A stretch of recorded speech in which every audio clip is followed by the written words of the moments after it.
ओम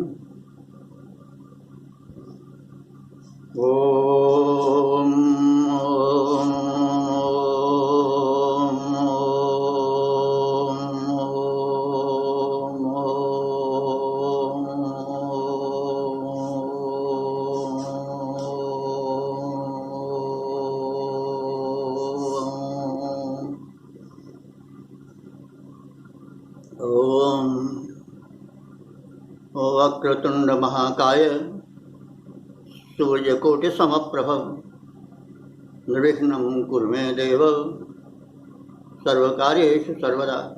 ओम अथ ऋग्वेदः व्याख्यायते।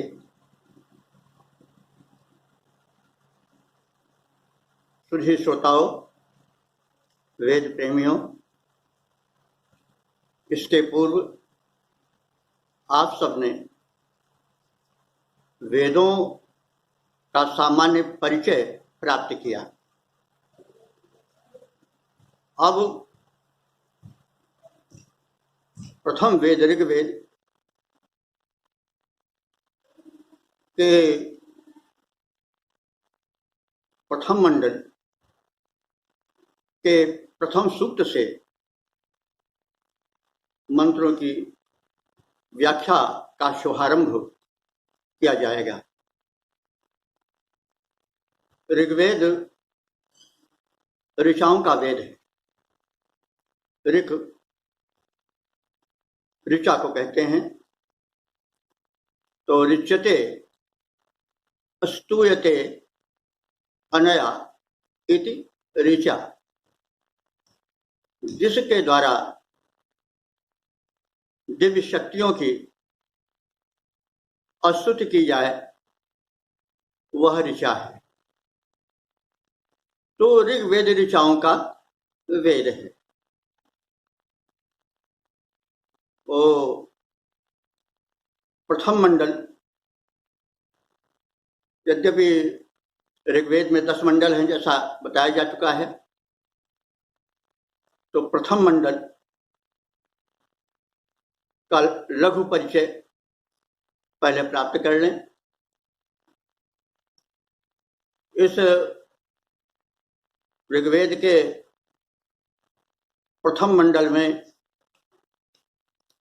191 सूक्त, 2006 मंत्र हैं और इसके ऋषि मधुच्छंदा, मेधातिथि, शुनहशेप, हिरण्यस्तूप आदि हैं। इसमें प्रयुक्त छंद त्रिष्टुप, अनुष्टुप, जगति, बृहति, गायत्री आदि हैं। तो ऋग्वेद के प्रथम मंडल के प्रथम सूक्त के ऋषि जो है वह मधुच्छंदा हैं और देवता अग्नि हैं और छंद गायत्री है। तो देवता अग्नि हैं इसके, उनकी स्तुति गायत्री छंद में की गई है। किसके द्वारा? मधुच्छंदा वैश्वामित्र ऋषि द्वारा। तो अग्नि से ही ऋग्वेद का प्रारंभ क्यों किया गया है, यह प्रश्न उठना स्वाभाविक है। जो अग्नि है वो प्रत्यक्ष प्रथम देव है। अग्नि ऊर्जा के साक्षात, तेज के साक्षात, रूप के साक्षात देवता हैं। संसार में प्रकाश, ऊर्जा, ओज और तेज अग्नि के ही द्वारा आता है। अग्नि के त्रिविध रूप हैं। एक अग्नि तो हम अपने भूमंडल पर, अपने घर में देखते हैं। यज्ञ के अवसर पर वे आहुति को ग्रहण करके और स्वयं में ही न पचा करके प्रदान करते हैं दिव्य शक्तियों को, और उनसे वातावरण शोधित होता है। वातावरण में कौन है? पवन देवता है, जल देवता है, आदि आदि। तो वो प्रथम ये उदाहरण पेश करते हैं कि आपको जो आहुति यानी भोज्य है वो आप स्वयं क्षीण ग्रहण करें, अन्यों में भी उसका वितरण करें। यह उनका संदेश है। अग्नि घर में भी, रसोई में भी व्याप्त होकर के भोजन पचाते हैं। दीपक में व्याप्त होकर के लौ बन करके अंधकार हरण करते हैं, और वे अंतरिक्ष में व्याप्त होकर के विद्युतज्ञ बनते हैं। विद्युत भी एक अग्नि, वो अंतरिक्ष में। अंतरिक्ष क्या है? अंतरिक्ष आकाश का वो भाग है जहां तक कि पवन का संचार रहता है।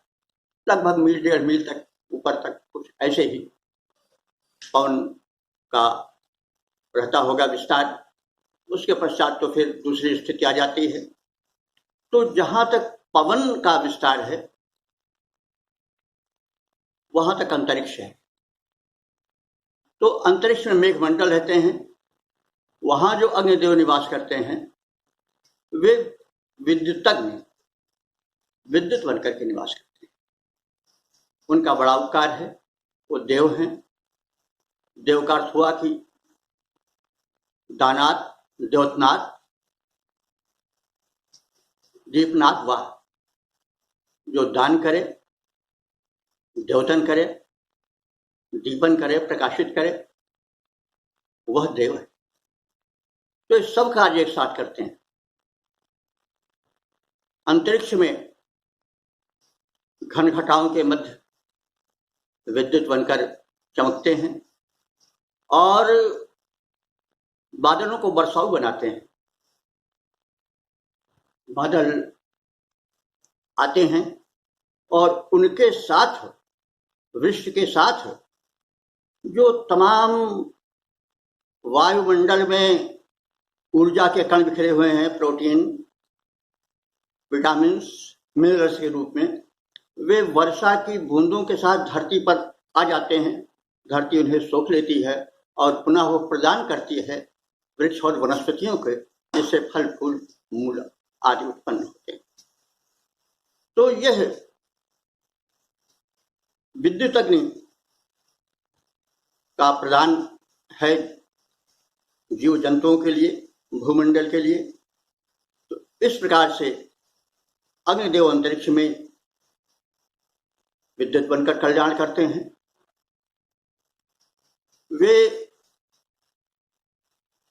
उन्हीं का बृहद रूप सूर्य है। हम सभी जानते हैं कि सूर्य ही धरती का आधार है।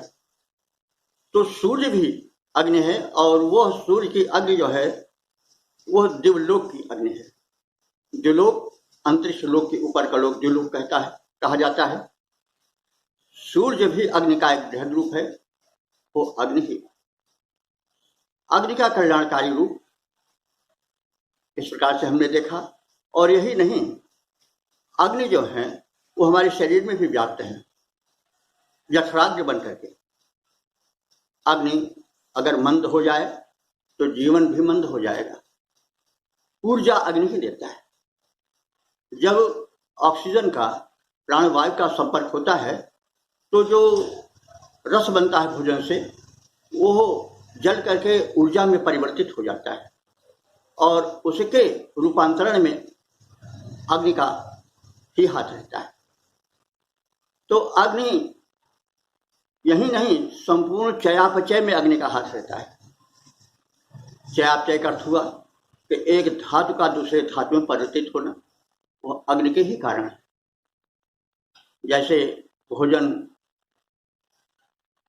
रस बनाता है जिसको हम ग्लूकोज कहते हैं, और रस जो है वो भी पचता है और उससे रक्त बनता है, रक्त पचता है, उससे मांस, फिर मेद, फिर अस्थि, फिर मज्जा और फिर शुक्र, और शुक्र पचता है तो जीवनी शक्ति, तेज ओज शरीर में आता है और इम्यूनिटी पावर यानी जीवनी शक्ति बढ़ती है। इस प्रकार से अग्नि का सार्वभौम महत्व है।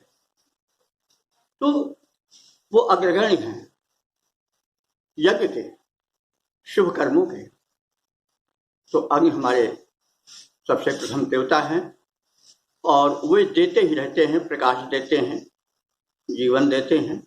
जब तक शरीर में अग्नियांश रहता है तब तक शरीर में जीवन रहता है। अग्नियांश निकल जाने पर शरीर ठंडा पड़ जाता है, जीवनांत हो जाता है। तो अग्नि की शक्ति को हमारे ऋषियों ने पहचाना और सर्वप्रथम उन्हीं का आवाहन किया। ऋग्वेद के लगभग सभी मंडलों का प्रारंभ अग्नि से ही हुआ है। तो इस प्रकार से अग्नि की महत्ता है। और अग्नि में और भी बहुत गुण हैं। अग्नि में क्या है, प्रकाशत्व के साथ साथ ऊर्ध्वगमन है, ऊंचे उठते हैं उसकी लपटें, और वो शिक्षा देती हैं कि धरती के आकर्षण के विरुद्ध यानी रुकावट के विरुद्ध तुम आगे बढ़ो, ऊंचे उठो लपटों के रूप में और तेज प्रकाशित करो, स्वयं प्रकाशित हो, दूसरों को प्रकाशित करो। तो ये अग्नि कितनी उपकारिणी है, ये सच्चा देव है, प्रत्यक्ष देव है। ये है कि एक कहा गया है कि अति परिचयाद अवज्ञा, जो बहुत नजदीक आ जाता है, बहुत परिचय से हो जाता है, वो अवज्ञा माने अपमान भी करने लगता है। तो अग्नि का उपकार हम भूल जाते हैं और अवज्ञा कर बैठते हैं, अनादर भी कर देते हैं। जब हम तब सामने कभी कभी अपने पैर भी अग्नि में लगा देते हैं, पैर सेकने लगते हैं और भी दुरुपयोग भी कर देते हैं। तो वो अति परिचयाद अवज्ञा का उदाहरण है। लेकिन अग्नि कितने उपयोगी हैं ये हम देख चुके। इसी कारण ऋग्वेद के लगभग 200 मंत्रों में अग्नि ही आराध्य बने हैं, उन्हीं को ऋचाएं समर्पित हुई। तो ऋग्वेद का सबसे बड़ा देवता इंद्र है, सबसे ज्यादा मंत्र इंद्र को समर्पित हैं। इंद्र के बाद दूसरे स्थान पर अग्नि को महत्ता ऋषियों ने दिया है। जैसा कहा गया है 200 से अधिक सूक्तों में अग्नि आराधित है।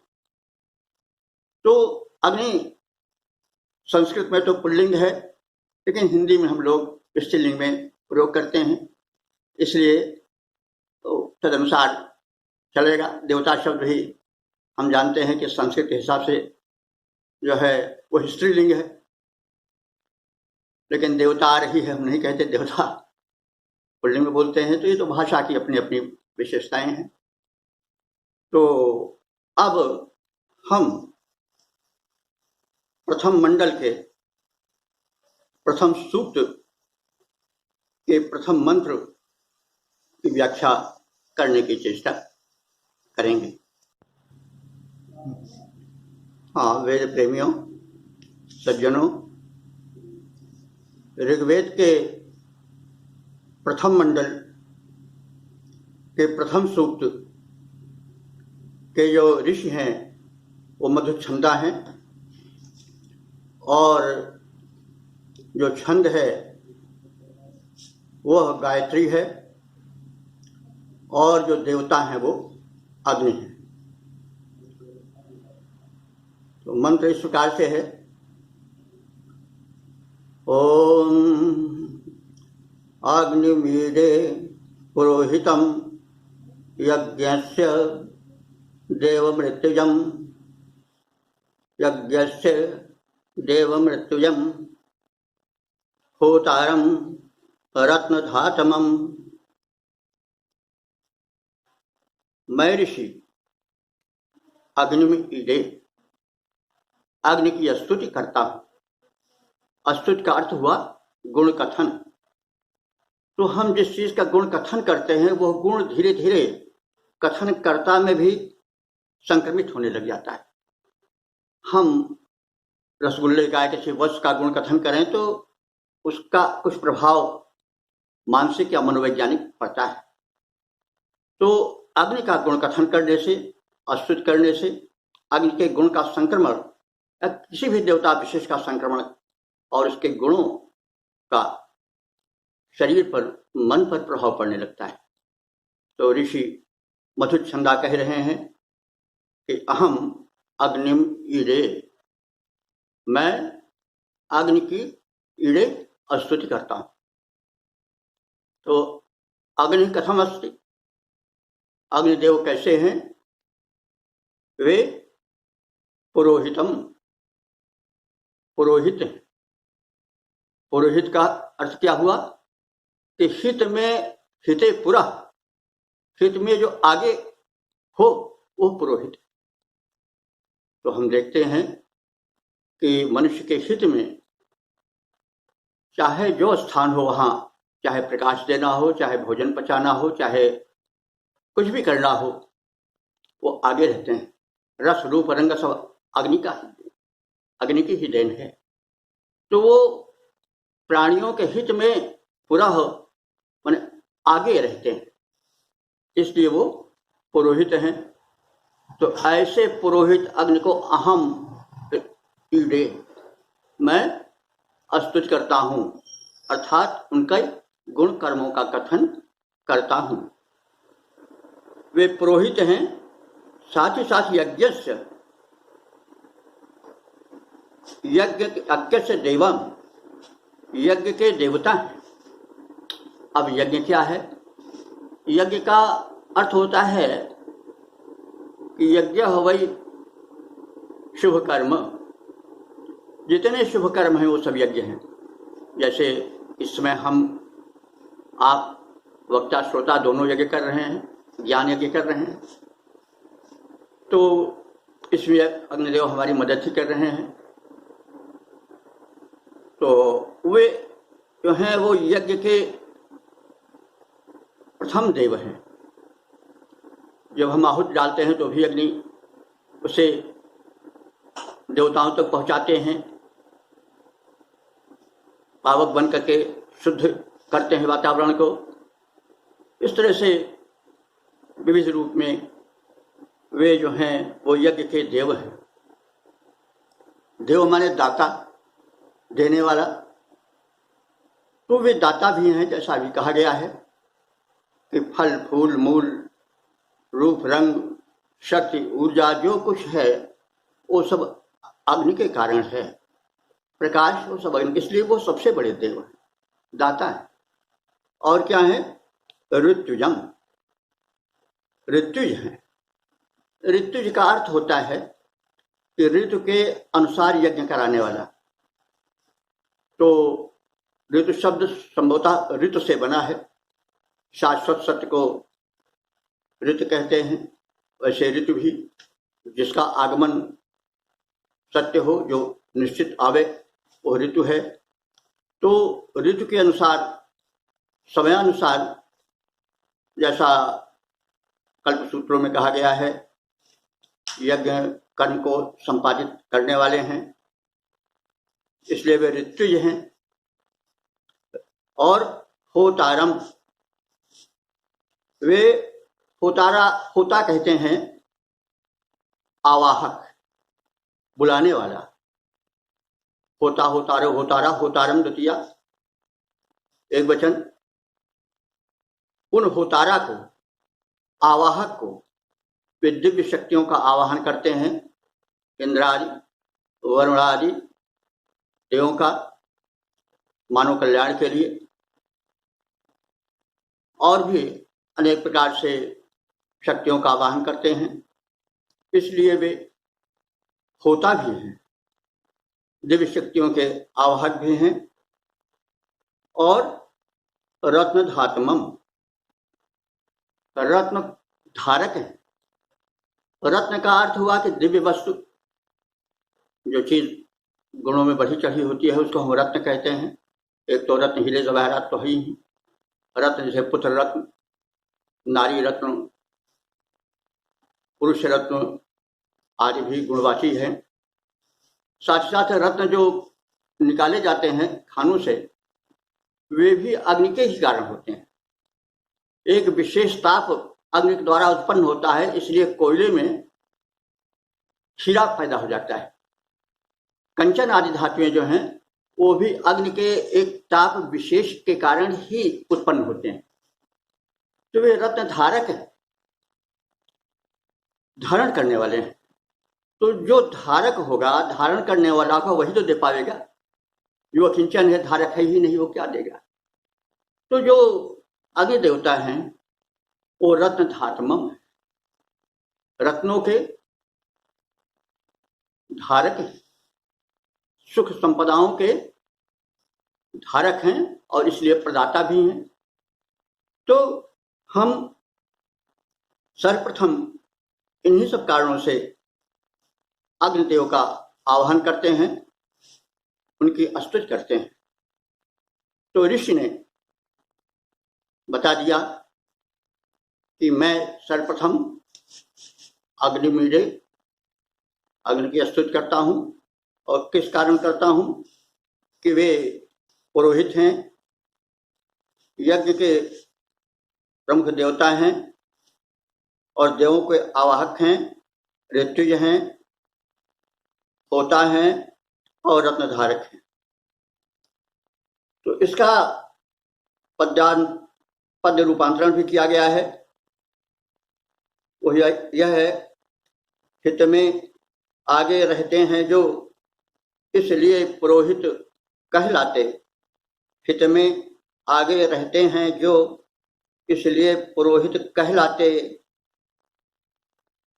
जन उन अग्नि रूप अखिलेश्वर की स्तुति कर उन्हें मनाते हैं।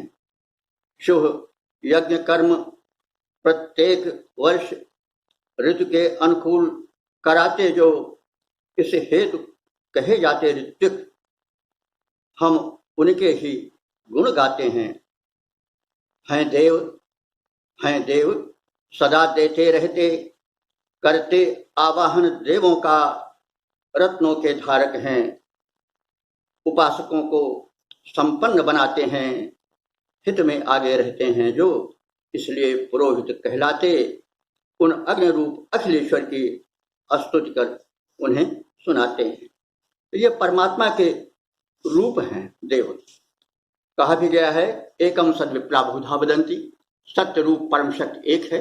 लेकिन विप्र लोग, ज्ञानी लोग उसको विविध रूपों में करते हैं। जैसे तदादित्य तदेवाग्नि सदादित्य, तद्वायु तद चंद्रमा, वही है चंद्र वही आदित्य, वही है अग्नि वही आदित्य, वही किरणों में करता नृत्य, उसी से ज्योतिष सब संसार। तो वो सब एक है। जो देव हैं वो विविध शक्तियों से संपन्न है। वो शक्तियां किसकी हैं? परमात्मा की है। तो अग्नि जो है परमात्मा के तेजस्वी रूप है। तो उस परमात्मा के तेजस्वी रूप की हम स्तुति करते हैं। उसका कारण वही है जो अभी व्याख्यायित किया गया है।